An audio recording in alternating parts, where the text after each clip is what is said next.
ফটিকছড়ির বসপুর থানার সোয়াবেলি ইউনিয়নের যে রাস্তাটি রয়েছে সেই রাস্তাটি থেকে কিন্তু আপনাদেরকে যোগাযোগ করেছি, যুক্ত করেছি। আসলে এটা হলো আপনার এই পৌরসভার নাজিরহাট পৌরসভার 1 নং ওয়ার্ডের একটি দৃশ্য দেখাচ্ছে আপনাদেরকে। এই দেখুন কি পরিমাণ ঘরের ভিতরে পানি ঢুকেছে এবং এখানে আপনার ঘরগুলো কিন্তু ডুবে আছে। এবং এই পানিগুলো ওঠার মূল কারণ হলো হালদা নদী, যে হালদা নদীর পার ঘেঁষে এই রাস্তাটি, এবং এখানের আশেপাশে কিন্তু বিভিন্ন যেই খাল বিলগুলো রয়েছে সেগুলো দিয়ে পানি ঢুকে কিন্তু রাস্তার মধ্যে উঠেছে। আর রাস্তাটি বিশেষ করে যারা এলাকাবাসী আছে তারা বলল যে এই রাস্তাটি কিন্তু খুবই নিচু, এবং যখনই এই ভারী বর্ষণ বৃষ্টি হয় তখনই কিন্তু এখানে পানি উঠে এই রাস্তার মধ্যে ওনাদের যাতায়াতের সমস্যা হয়, এবং মেইন রোডেও কিন্তু নৌকা দিয়ে পারাপার হতে হয় বলে জানাচ্ছে।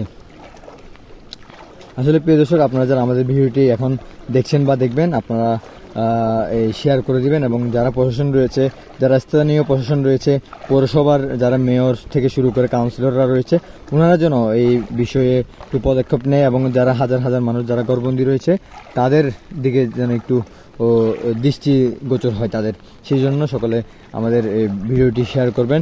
আর আবারও বলি, আপনাদেরকে যুক্ত করেছিলাম নাজিরহাট পৌরসভার 1 নং ওয়ার্ড থেকে, এবং এখানে হাজার হাজার পরিবার কিন্তু পানিবন্দী হয়ে এই ঘরের মধ্যে অবস্থান করছে। অনেকেই তার কর্মস্থলে যাওয়ার জন্য নৌকা নিয়ে বাইরে হচ্ছে, নৌকা দিয়ে যাতায়াত করছে। তো সকলে ভালো থাকবেন এবং সুস্থ থাকবেন। আপনাদের সাথে দেখা হবে আরও একটি ভিডিওতে।